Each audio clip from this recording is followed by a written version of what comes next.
listening to the best radio station on Long Island. As voted by Long Islanders like you in the Bethpage Best of Long Island Awards. The voice of Nassau Community College. This is the award-winning 90.3 WHPC HD Garden City. Listen on your smart speaker. Play WHPC. And available on Odyssey, TuneIn, iHeart, and on the WHPC app. 90.3 WHPC.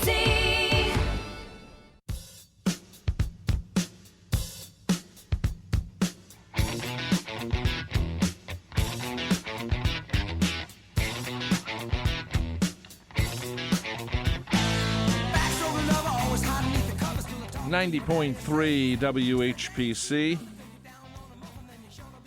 Welcome to another edition of From the Press Box. I am your co-host, Rob Leonard. Joining me, of course, is my brother, and yes, award-winning sports writer, Tim Leonard.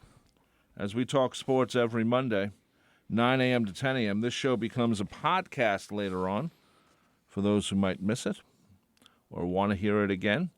Give us a call, 516-572-7440. We will say, brother, that we are having some guests on today. Yes. Good morning, brother, by the way. Good morning. Since you didn't give me any chance to talk. What do you mean? What am I supposed to say? How about good morning? Good morning, brother. Thank I did. you. What's the difference? Well, it's nice. It's nice to be acknowledged. I said good morning when I picked you up at the train. Oh, that doesn't do anything for the listeners, brother. They don't care. Anyway, good morning, brother. How you doing? I'm outstanding, brother. How about yourself? Life stinks. No. Anyway, We got family coming on today. yeah, brother. Family and experts, because we have a lot of experts in the family. That's true. That's true. And we're going to talk about the Washington, well, now Commanders, but We might have to go back to football team because they're changing the name. The new owner. Well, they're talking about it. They're going to do it. It's not talking about it. They will do it. They want. That's another way of getting a break from the former regime. But the new owner, a gentleman by the name of Josh Harris, for anybody who watches Deadliest Catch, not the ship captain Josh Harris. No one watches that. This is a much richer Josh Harris. But he just recently purchased, and the sale went through for $6.05 billion or no million. Okay, let's save it. We're going to talk about the Washington Commanders because we said to our cousins when little Danny Snyder sells the team, we will have you on to let you rant about what a horrible owner he was. He might be as bad as the Oakland A's owner is currently.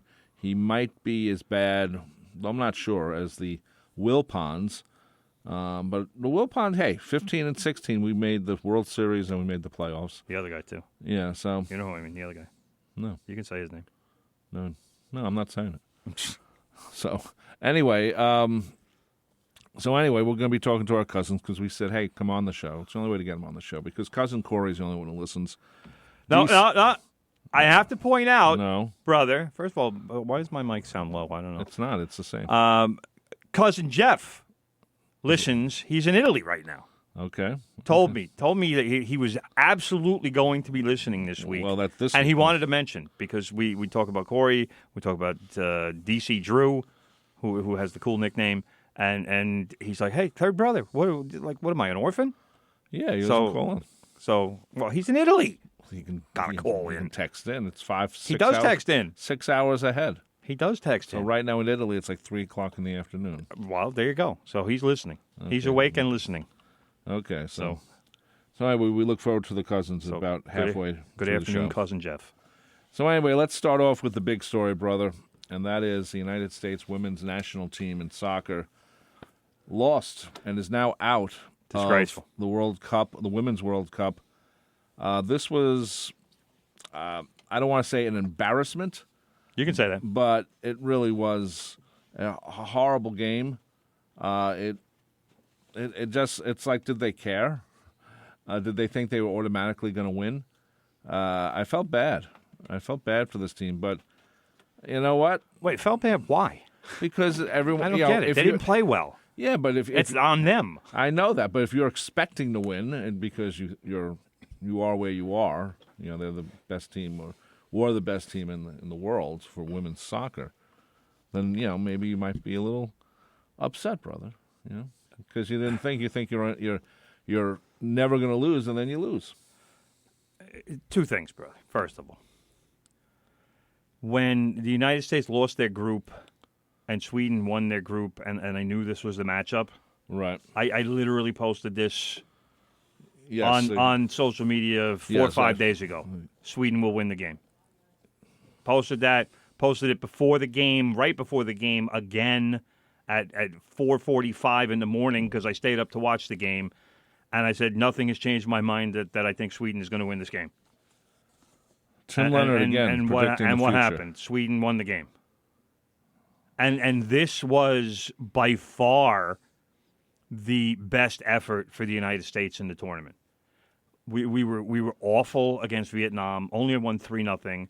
Part of the reason why the Netherlands finished first in the group was because they beat Vietnam 6-0, 7-0, whatever it was. Right. They took care of Vietnam the way we should have, and we were incapable of doing. Then when we played the Netherlands, and we got the 1-1 draw where we desperately needed a win to gain superiority in the group, and we did not accomplish that. And then it was disgraceful that we come out of the third game with goal differential on the line, and we play Portugal, which is a decent team, but they're not any kind of world beaters. But we go to a scoreless draw with them. Then we go 120 minutes with Sweden and don't score. Had plenty of chances. The Swedish goalie played a great game.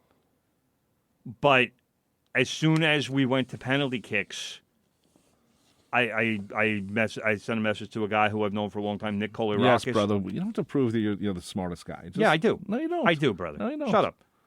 So I sent him a message, and I said, I don't feel good about this. And he says, neither do I. And Nick is a big soccer fan. He's been around a long time. But that was the feeling. And the reason for all of this was because we did not score goals. Of course not. But no goals the scored. United States is one of the best attacking sides and has been for generations. The coach Vlatko Andonovski, his tactics were garbage.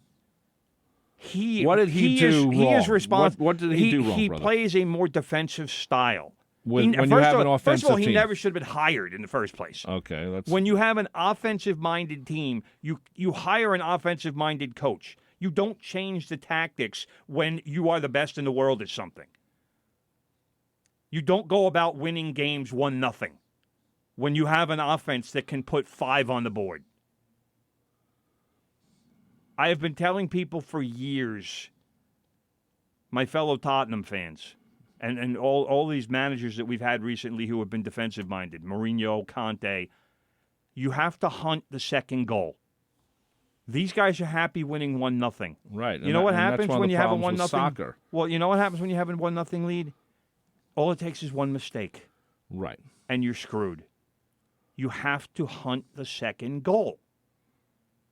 And defensive-minded coaches don't do that. They just want to shut down the other team and say, all right, well, we don't need to score. We have the lead. We just have to protect the lead. It doesn't work that way always. No. Because you have to give your opponents credit for being good because they have talent also. And they can do things that lead to them scoring a goal. But to sit here and say, I mean, first of all, Alex Morgan, there's a commercial for a really lousy beer that they were serving to Alex Morgan in a golden boot, which is given to whoever scores the most goals in the tournament. Right. Alex Morgan didn't score. She didn't score a single goal. That commercial looks laughable now. Well, yeah, but if she had scored, it's like great. Not if she had scored one, even if she You scored know, one or two. it reminds me. Remember the Olympics, the two Dans, I think it was, and they were Dan and Dave. Dan and Dave, and they were like, "Oh, we're gonna be in the Olympics," and they never make it. You know, remember the commercials? It's the same thing, brother. Well, You have to be ahead. You have to be ahead. You try to be ahead, but When you're an so many of advertiser. those commercials look like crap now because Of course. we played poorly, and the best match that we played was against Sweden, but we couldn't score. And we had chances. There were chances there, and there was a header off the crossbar. Alex Morgan had a shot from close range at a bad angle. It was a good shot. Lindsey Horan had a rocket from probably about 15 yards that the goalkeeper made a diving save on. That was probably her best save of the game. The chances were there, Right. but we didn't bury any of them. And that's just unforgivable. That's what soccer does. You can play a good game, and we certainly did play better than Sweden played, but you get punished. You don't finish, and you get punished. And what happened we went the overtime periods, there wasn't a whole lot going on. We go to the penalty kick shootout, and Megan Rapinoe, who they kept talking about on the broadcast, well, she's brought in for experience, and she'll probably be taking a penalty kick. She took one of the worst penalty kicks I've ever seen. It looks like she was kicking a field goal. She steps up. She's supposed to be, the grizzled veteran, you can't rattle Megan Rapinoe, and took an awful penalty kick. It was horrible. It Yet, even though, because of Alyssa Nair, and I can't believe every local sports news guy mispronounced her name, which was ridiculous. Watch the game. Watch one game. She makes a save, and then Sophia Smith steps up and could have won the game. 21-year-old Sophia Smith steps up and hit a penalty almost as bad as Rapinoe's. And I don't want to hear anybody say, oh, Sophia Smith, why is she there? She's so young. The Sweden player came up, was 20. Right. Buried her kick. And then Kelly O'Hara, another veteran, steps up and dinks a shot off the right post. Had no conviction. But again, bad management. Kelly O'Hara was brought into the game in the 120th minute. She did not even get a touch in the game because she was brought in for basically the last 45 seconds. Megan Rapinoe basically came in for She was in there for the last 20 minutes. Yeah. She had touches. She had the ball. Her corner kicks were atrocious. But at least she was involved in the play. She was able to at least break a sweat, handle the ball, do some things, and say, all right, I can take a penalty kick. I should be ready. Kelly O'Hara was literally put in 45 seconds before the final whistle, and it was like, okay, we know you haven't touched the ball the entire game, but we need you to take a huge penalty kick. In sudden death penalty kicks. It was ridiculous. Andonovski, his tactics, like I said, were garbage. His substitutions were a joke. I don't know what this guy was thinking of. You can make 5 substitutions. Against the Netherlands, he made 1. Right. When we were screaming for fresh legs and a chance to win the game. And he's got speed on the bench. Lynn Williams, who actually played a very good game against Sweden, one of the fastest players, if not the fastest player on our roster, the entire Netherlands game on the bench. What was he doing? What is he thinking? Where does he come from? What? I don't even know. You don't know? I don't know the history. You don't know Vlatko's No. history? No. He's been the coach. He's been the coach for a while, but now they're saying that we might not be able to fire him because the Olympics are only a year away. And how are you going to get a new coach? And I'm like, well, if he stays, you're just going to repeat what just happened at the World Cup. Right. Well, because the last Olympics we didn't do well either. Right. Well, Megan Rapinoe won't be part of this. No, team, there are so. a lot of players retired. Julie Ertz announced her retirement. Rapinoe did. Alex Morgan says she doesn't know what she's going to do. I think Alex Morgan should probably take a look at Rapinoe because Alex Morgan will be 38 for the next World Cup, the same age Rapinoe was. Rapinoe looks slow. She like I said, the corner kicks were awful. She did not distinguish herself. She did not add to her legacy in any way. If anything, she subtracted from it. She was not in any way. I think she kind of had this romantic idea that she would be like the player who comes in for the last 20 or 30 minutes and has an impact on the game or helps protect the lead or whatever. She didn't do anything. There was nothing positive. Maybe if they were leading, they would be a little different. And the other thing that just blew my mind Because especially after watching Nigeria this morning against England, and Nigeria should have beaten England. England won in penalty kicks. But we can't pass. All we do is kick the ball up into space. It was like I was watching high school soccer. High school, it's elementary school. That's what we did when we were But like 7. that's the way high school girls play. When defense comes, or when an opposing defender collapses on them or challenges them, they get frazzled and they just kick the ball. And I couldn't believe how many times our national team players did the same thing. These women are supposed to have talent. They're supposed to have ability. They're supposed to be able to dribble out of situations. They're supposed to be able to hit passes, and I didn't see that. I saw a little bit of it against Sweden, but I didn't see it in 3 games, and some of the fourth game. Although, again, like I said, the fourth game against Sweden, much better, and it was a shame that the United States had to lose and go out of the tournament after playing their best game of the tournament. But I still don't think that this team would have, even if we would have gotten past Sweden in the penalty kicks, I don't think this team had the capabilities of winning the cup. Right, and it's just to let you know, brother, I'm on the internet yesterday, and I'm looking for stories on the game, and I find this satirical site that says, Megan Rapinoe kicked off U.S. national team. So I'm like, oh, okay, it's totally a lie. Let's see what the lie is. So I read it, and at the top it says satirical site, basically. But all the morons who are out there who hate Megan Rapinoe for whatever reason. Oh, I'm sure, yeah. Already said. You know why. Yeah, I know.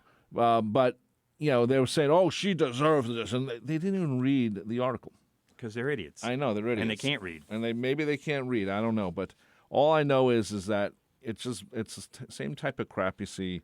You have to be careful. Aren't you the one always complaining about the people on the internet? So why are you giving them oxygen?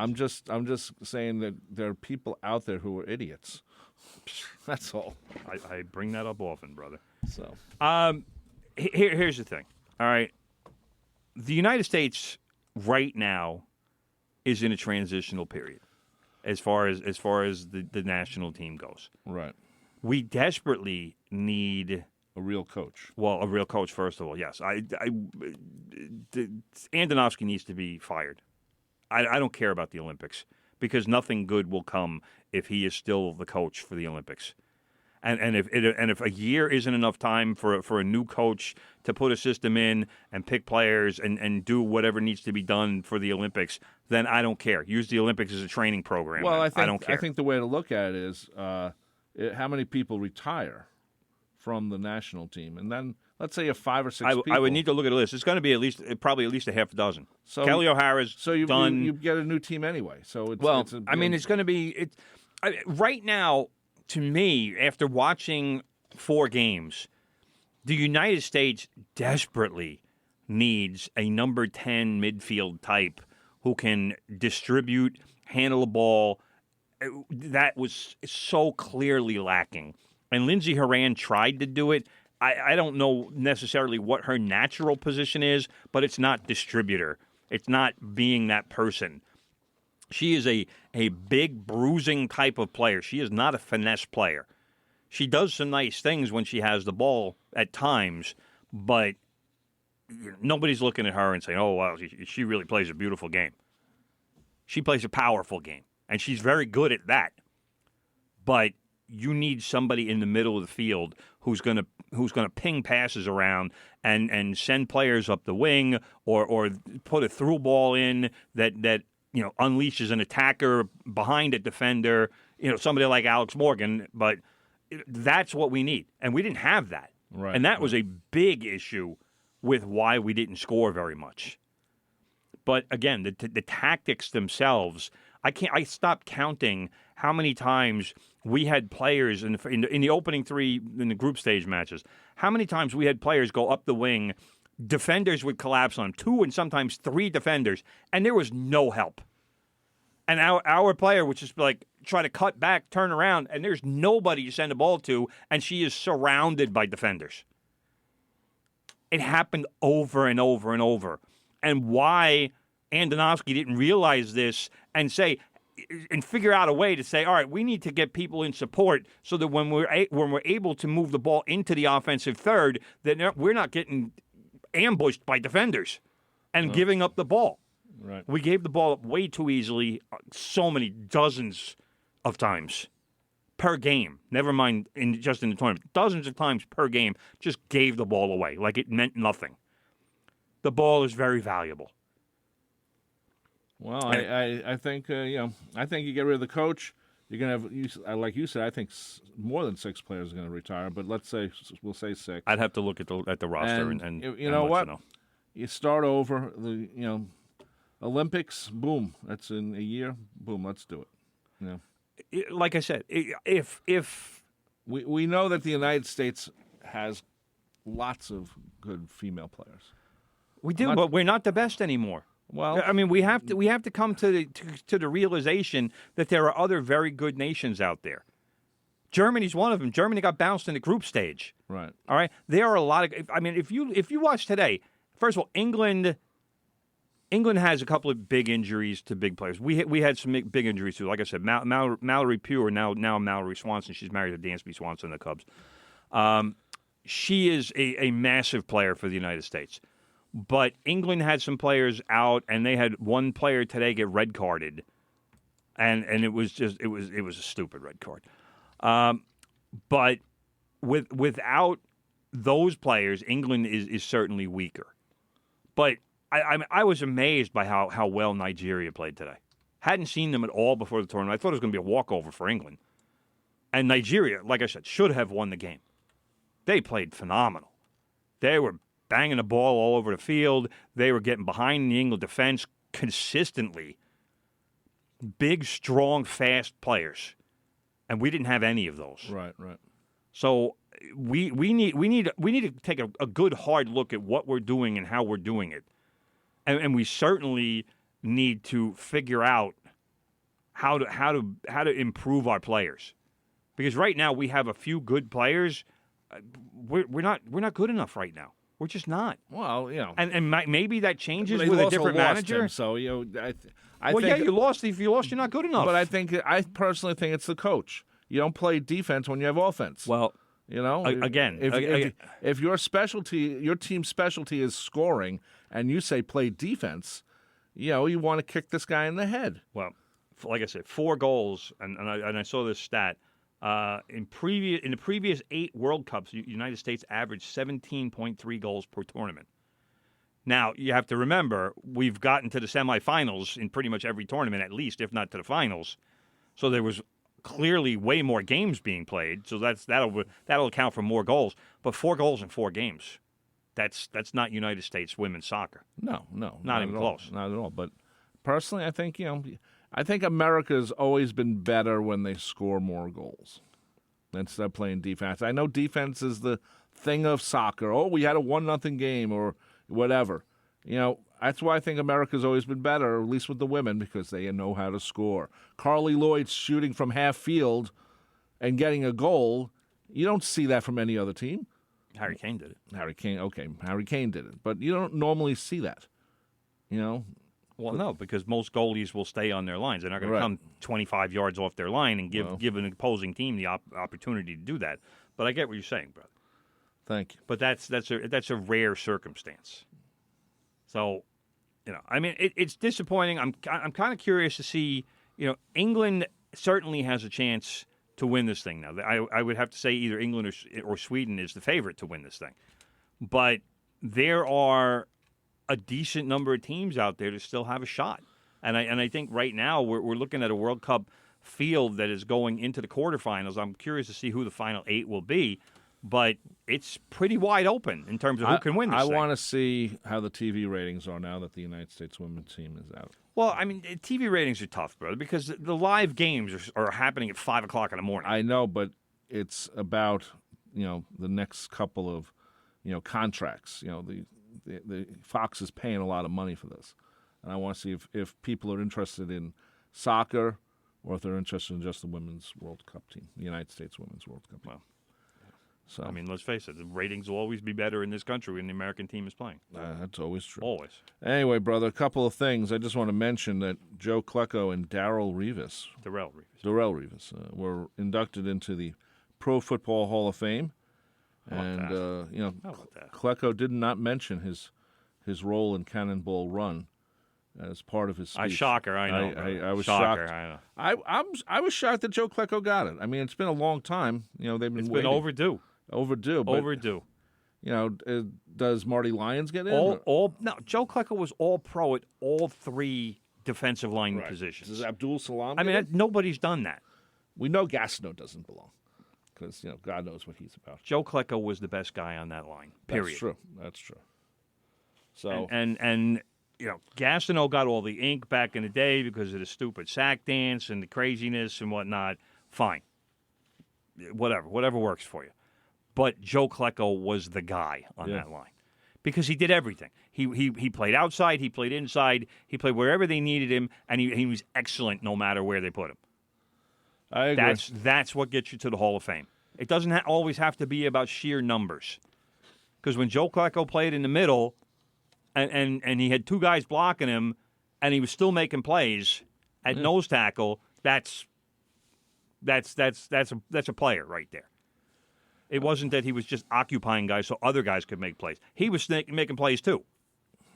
That's true. I'm not saying. I was just joking around that the Cannonball Run of people. Yes, I get it, but Joe Klecko is very deserving of a Hall of Fame spot. So is Revis. Yeah, I was watching the Hall of Fame game with the Jets, and they interviewed him during the game, and he's very, very, very humble. I thought he was. He is. Klecko's a good guy. He's like a down to earth, real person. That's Joe Klecko. Yeah. I mean, that's always who he's been. He's always been like the guy who could be living down the street, one of your neighbors down the block. He could be. Okay, brother, the Mets. He lives in a very nice neighborhood now. Yeah. Uncle Stevie sent out a letter on Saturday to season ticket holders assuring them that all these trades and giving away of money, they could have given you and me money, brother. We would have been glad to take it. If he has money to give away, Rob Leonard, Tim Leonard, we'll take care of it. If he wants to pay my salary for next year, that's fine with me. Anyway, I don't like the phrase "we will be competitive in 24," but I think 25-26 is when our young talent makes an impact. But it's factual. It might be, but my problem is it's everything when he came in. It's the opposite now. Because he learned. Well, and maybe someone should have whispered in his ear, we don't have a minor league system right now. Yeah, but he thought he was just going to be able to buy every good player and win that way. And he learned, and I said we talked about it last week. He learned that it's not the way baseball works these days.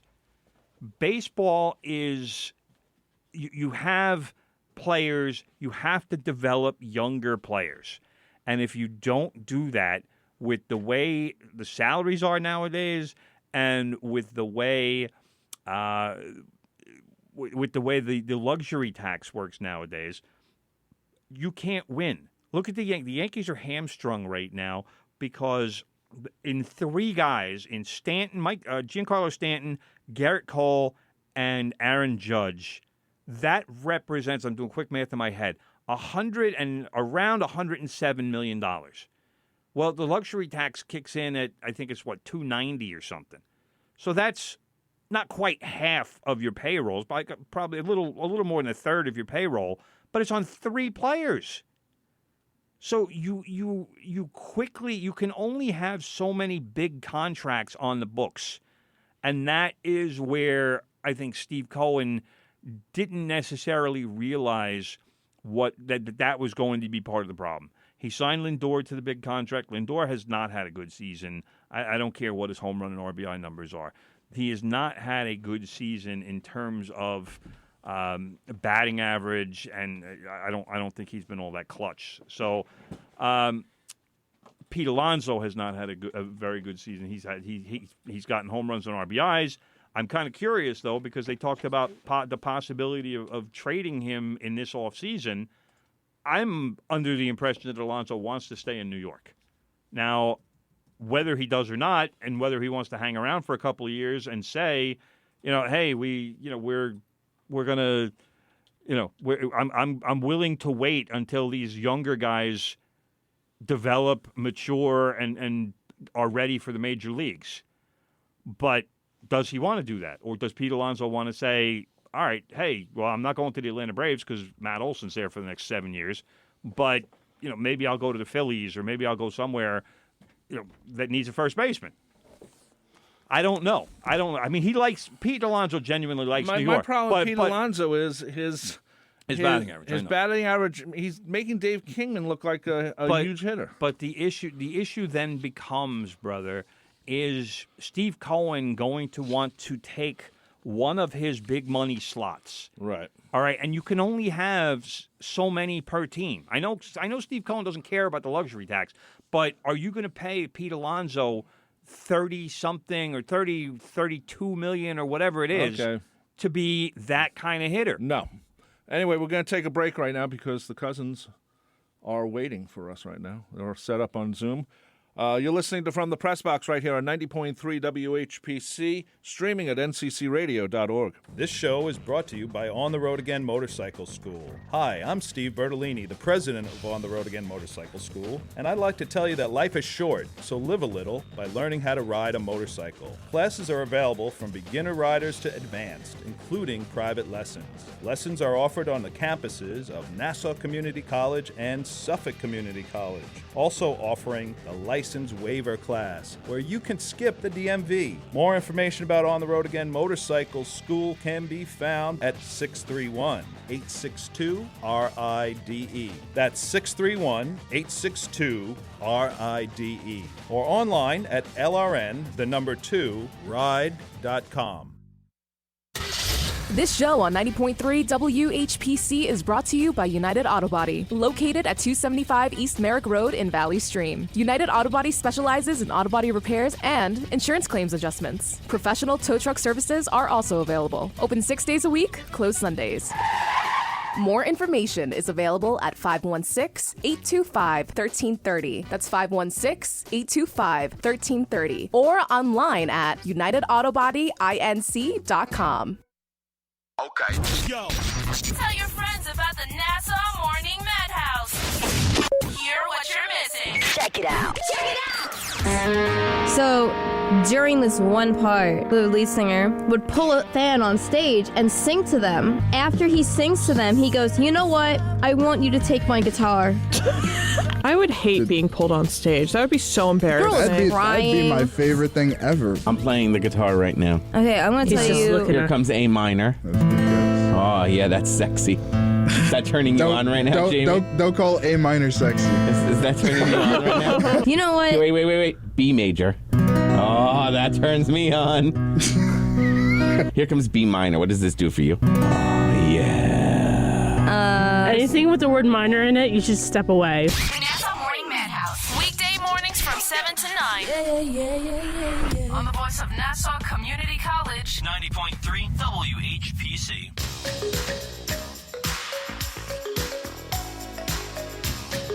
.3 WHPC. From the press box on your radio or your listening device. We keep our promises, brother. We told our cousins that when Danny Snyder sold the team. Stop calling him Danny.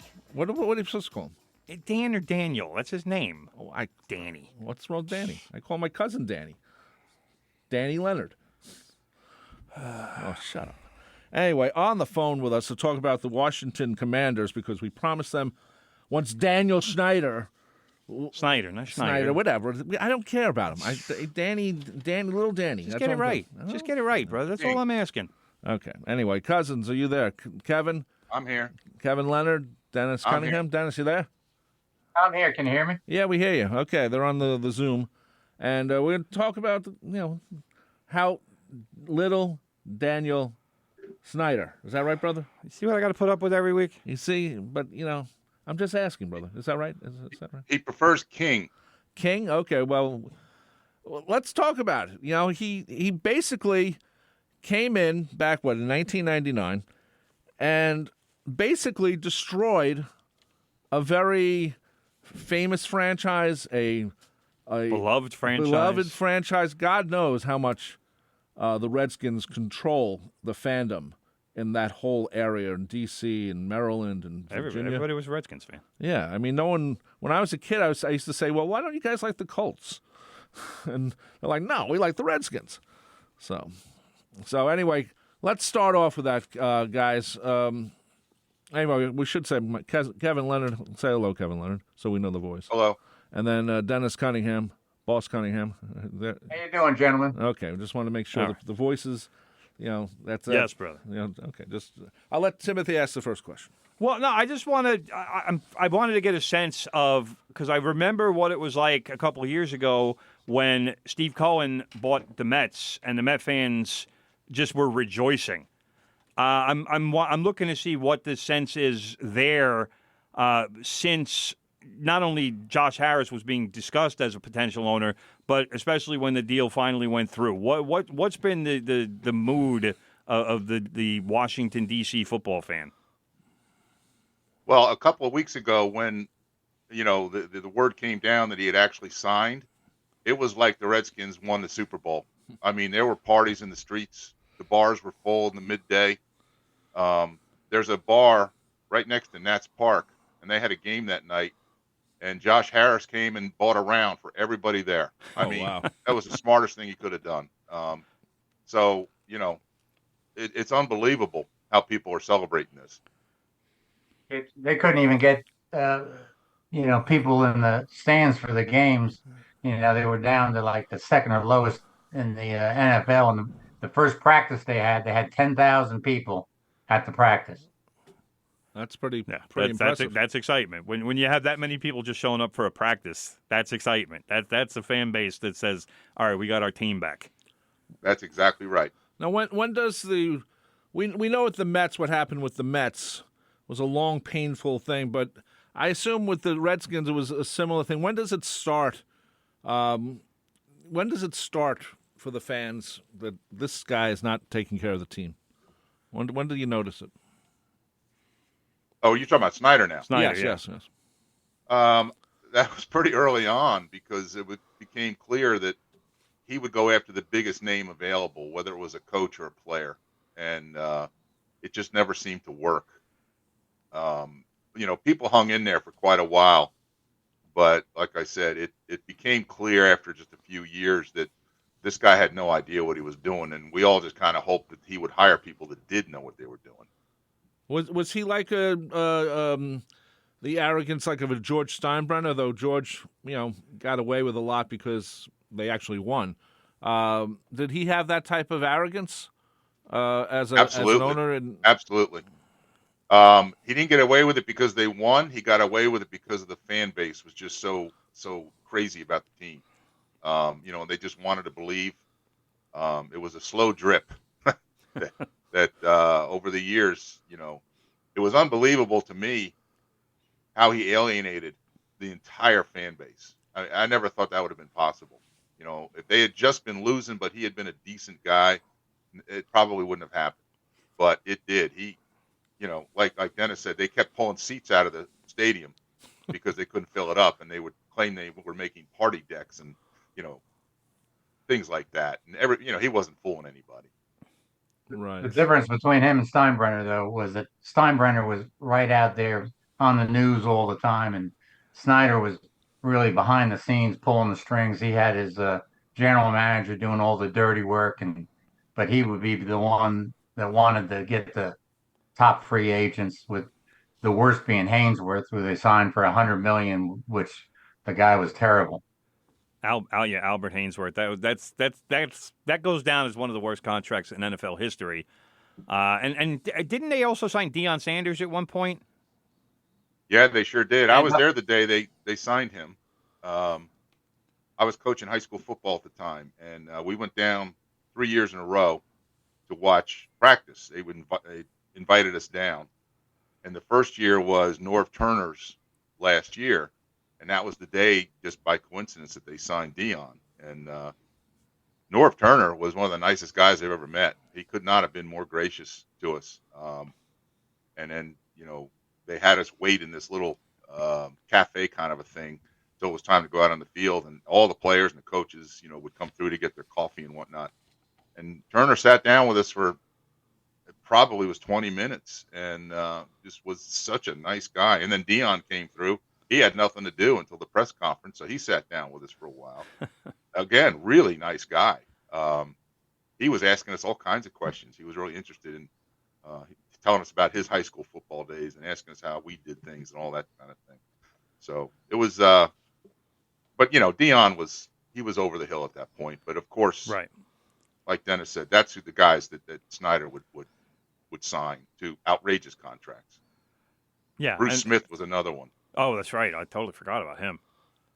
But yeah, by the time he got to the Redskins, though, I mean, he the only thing he had left was his name. His Bruce Smith, Jeff George, Hainsworth. There were so many of them. Dion, but because they all became his pals, and that was important to him. They actually had access to his office, so they could go sit in his office, unlike the rest of the players. And of course, that caused a lot of problems. Oh, I'm sure it did. Yeah, that's when you have the two sets of rules. that never goes well with anybody. Interesting. You just reminded me. So that when we were down there for that watching practice, at Redskins Park, they have 4 fields, and the 2 fields that they use mostly for practice. In between those 2 fields, they're side by side.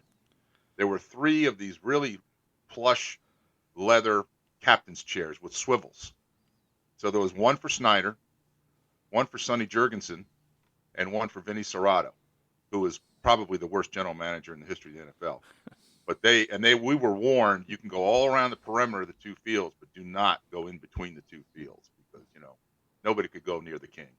And they could swivel their chairs and watch either field, whatever was going on in practice. Right. They're there, all 3 of them are there smoking these big cigars, and it's like, it was hilarious. To show you how big the Redskins were, of course, Kevin and I have been lifelong fans, and right after we got out of high school, for kicks, Kevin put us on the waiting list for season tickets, and back then I think we were numbered. What were we? 22,000, Kevin? Yeah, something like that. Something like 22. It took us 25 years to get season tickets, and guess who was the owner when we got the season tickets? Dan Snyder. Dan Snyder. And then you give them up because what's the point of keeping them if the team you love is not doing what they should be doing and like winning. Yeah, because I mean, another thing that. Well, Kev, just to point out how long the wait was. Didn't you put Andrew on literally the week after he was born or something? You put your kids, all the kids. Yeah, Corey and Jeff. But how long did you wind up keeping the season tickets after you finally got them? I think it was about 8 years. Okay. The games just weren't fun anymore. The crowd. There were too many fights, too many drunks. And we had nosebleed seats, and it just wasn't fun. Well, it wasn't worth the money for one thing. Wow. And what about FedEx Field? Because that's where the games were.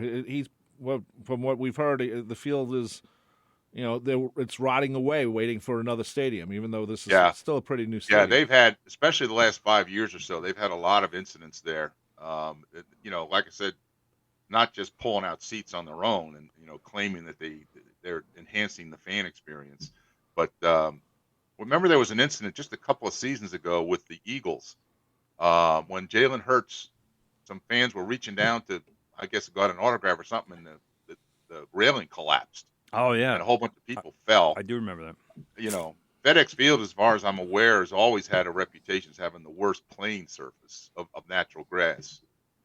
I don't have any idea why they couldn't fix that, except the only thing that makes sense is Snyder didn't want to pay for it. They would just throw more sand down and paint the sand. I was going to say, how do you screw up grass? Grass is really there was lots and lots of complaints about FedEx Field. It just he just didn't put any money into it. Oh, there was one incident a few years ago when a pipe burst from the bath from one of the restrooms and the water. Well, water is being kind here. Was flowing down onto the fans underneath the overhang. Oh wow, that was a big deal. He never seemed to care. It's never like Dennis said. He never didn't go on the news and say, "Well, we're really sorry about this. We're going to get it fixed." Nah, he just ignored it. Never answered to it. Seeing like Rob's trying to draw comparisons with Steinbrenner, but when that pipe burst at Shea Stadium, it might have been during the World Series, but it was definitely one of the Subway Series. Obviously, Steinbrenner was in the clubhouse pulling chairs out and he was in the middle of it trying to help fix things. Snyder's like he doesn't care. So no, he's just cashing the checks from the fans who are paying for season tickets. He didn't care. So here's a quick story to tell you a lot about Dan Snyder. So a friend of my son's, they went to school together.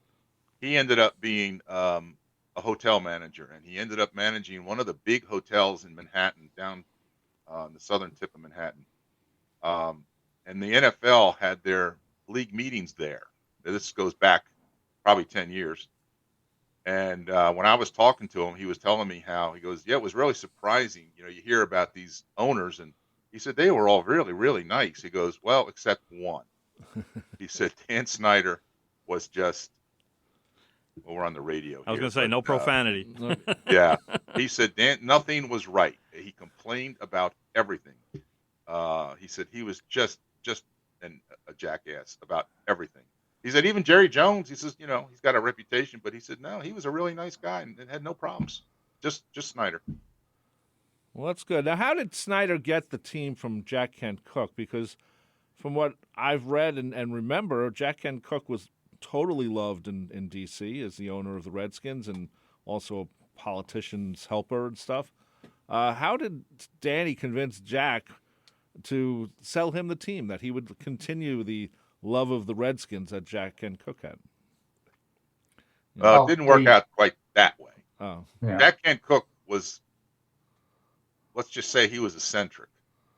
And instead of leaving the team to his son, which his son expected him to do, I'm trying to remember the detail. I think he left it to a trust to be sold. Right, probably for tax purposes. And he was in bad health.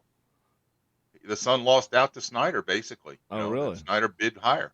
And it wasn't any more complicated than that. So a lot of people were really mad around here that they should have kept it in the family.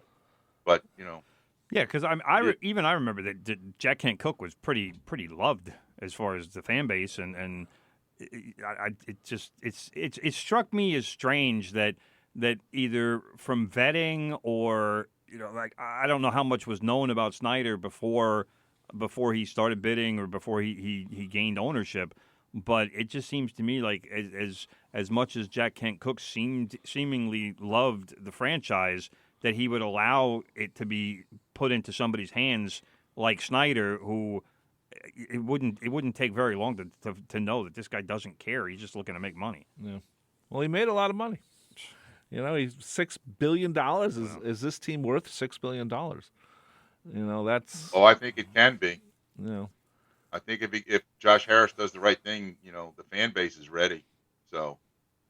Dennis, and that's the other thing. So with Josh Harris coming on board now, all of a sudden, the three jurisdictions, Maryland, D.C., and Virginia, are now all they all want to meet with him about building a new stadium somewhere, whereas nobody wanted to deal with Snyder.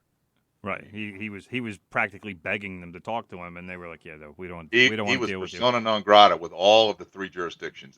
Nobody would deal with this guy. So. Well, at least he didn't move him. Dennis, you want to add something? No, just that like Kevin was saying, that with Jack Kent Cooke, he was very ill. I don't even know if he was still alive when the team got sold. I don't think he was. I think that's what Kevin was saying. And went kind of the trust looked at it, and it ended up getting sold to Snyder, and was really just to the highest bidder.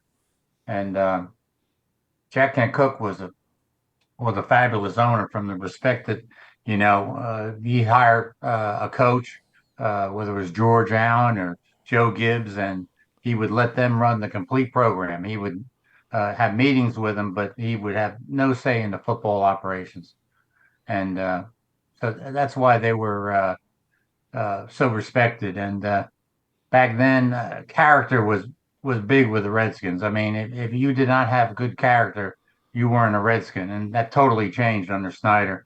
he didn't care about character. It was all about the big names and trying to get better. You could be a scoundrel, and as long as you could play football, they would sign you to a contract. Well, the Over the Hill Gang, that's such an identifiable name for a team, and that was the Redskins for a while. They would, Well, that's another thing that's probably going to change now. It looks like they're after this year, they're probably going to go through another renaming so they can totally erase Snyder. That's a good point. I like Tim. I don't know if Timmy had ever told you guys. Timmy came up with a name idea, the Washington Red Tails. Yeah, no, I had heard that when they were looking to pick a name, because it was supposed to honor the Tuskegee Airmen, because apparently their planes were called Red Tails. I mean, I don't know what else besides Commanders was supposedly finalists before that name was picked. Because I the day that they picked it and they announced it, I was very underwhelmed. I mean, considering how long the whole process took, and then they came up with, all right, man, we're going with Commanders, and I'm like, what does that even mean? Like it was just such an odd name for a franchise, and it didn't seem to have any kind of connection to the DC area. Maybe they explained it better, but from 200 miles north, it just seemed like a stupid name to pick after almost 2 years of figuring out what they were going to name it. I thought the name should have something with red in it, like Redskins. Well, everybody down here agreed with you. It was a stupid name. Yeah.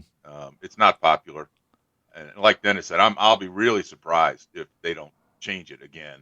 And nobody down here is going to complain. It's interesting that Snyder made his fortune in the public relations business.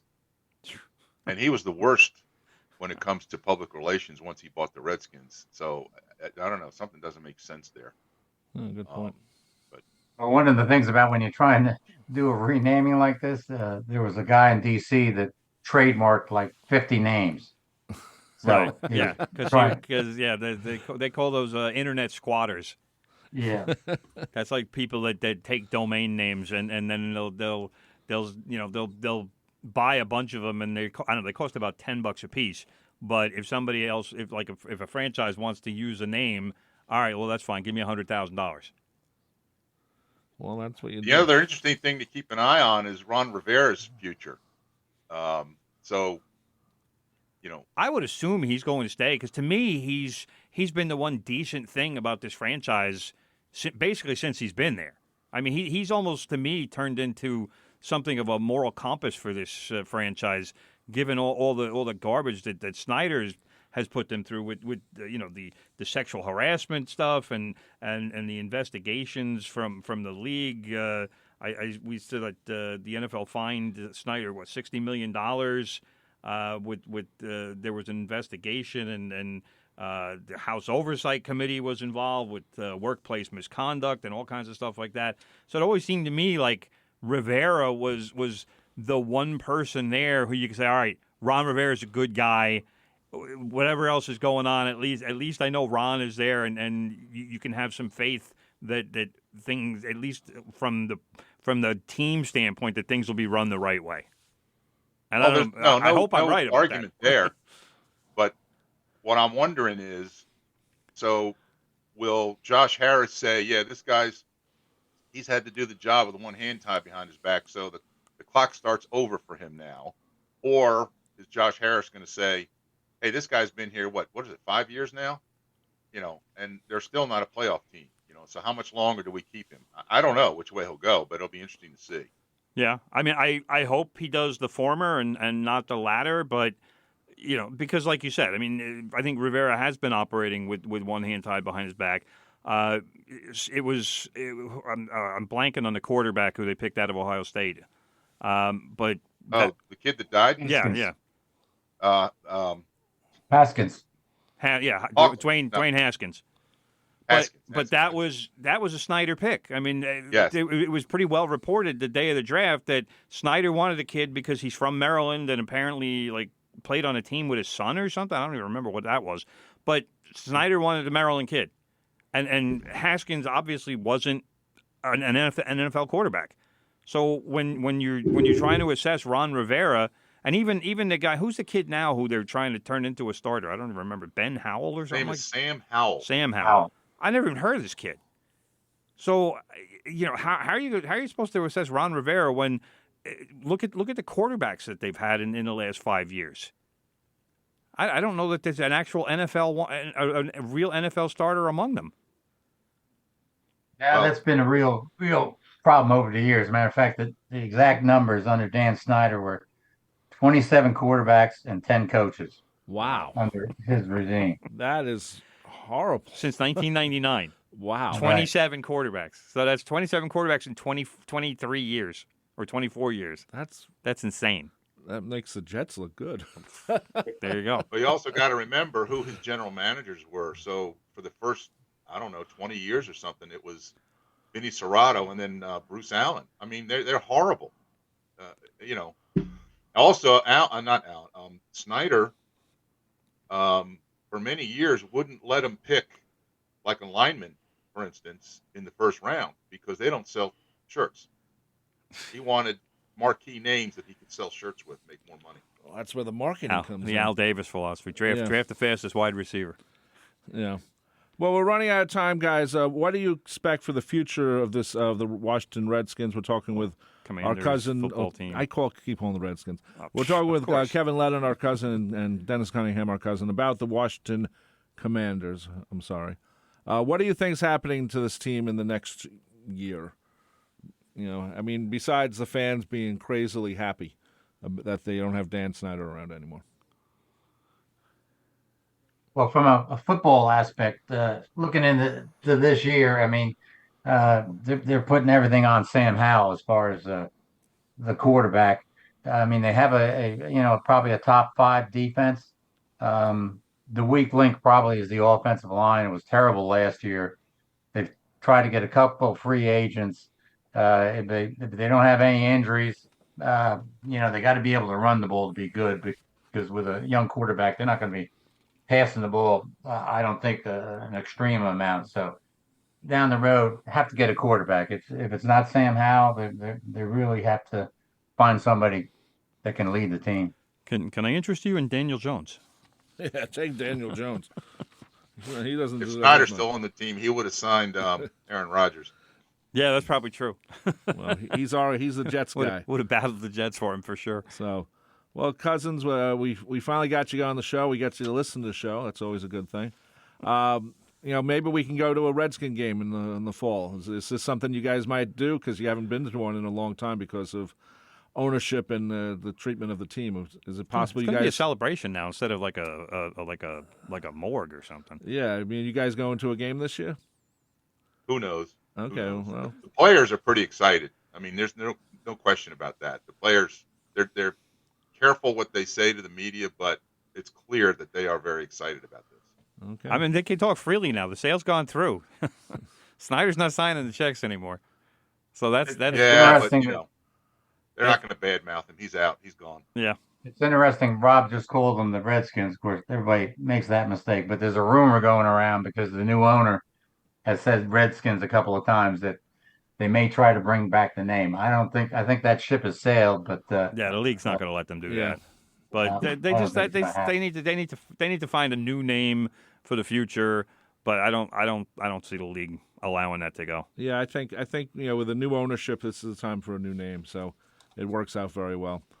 Cousins, good talking to you. We'll chat soon. If we can get to a Commanders game, we will come down for that.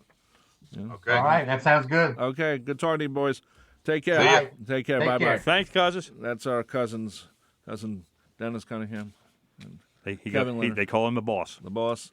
And, of course, we didn't mention Kevin's book, History of Laurel, 150th anniversary. Yes, with the Laurel History Boys. Yeah, Laurel History Boys. So, anyway, we're just about out of time, brother. Brother, I want breaking news. There is breaking news happening. Believe it. It's right happening now? right now. Believe it. Shocking. Hold it. The breaking news happens at 10:04. I know, but this is shocking. Every week. And it's awesome news, brother. What? Tottenham Hotspur has rejected the last and final bid from Bayern Munich for Harry Kane. Oh, so my Harry God. Kane is staying at Tottenham Hotspur. That is like the best news I've ever heard. That is breaking right now. My friends just sent me the story that is breaking right now. That's why it's breaking right now. It's because it's 5 hours later in London. Oh, okay. So it's 3 o'clock in the afternoon there. Okay, well that's important that it's, Harry Kane. He's only one of the 5 best players in the world. So yes, it is important. Okay, well, anyway, coming up next at 10 o'clock, you know him, and you listen to him. His name is Big Ed Newlands. He's playing good gold. I hope you get to listen to him. We'll be listening. My name is Rob Leonard. He is Tim Leonard. Thank you for listening. Thank you for the cousins for calling in. We'll see you next time. This show becomes a podcast later on. Take care, and bye-bye. The views expressed on air are not necessarily those of WHPC, its management, or Nassau Community College. Responsible opposing viewpoints will be considered by emailing them to whpc@ncc.edu or by mail at WHPC 1 Education Drive, Garden City, New York 11530. Thanks for listening to the voice of Nassau Community College, 90.3 WHPC.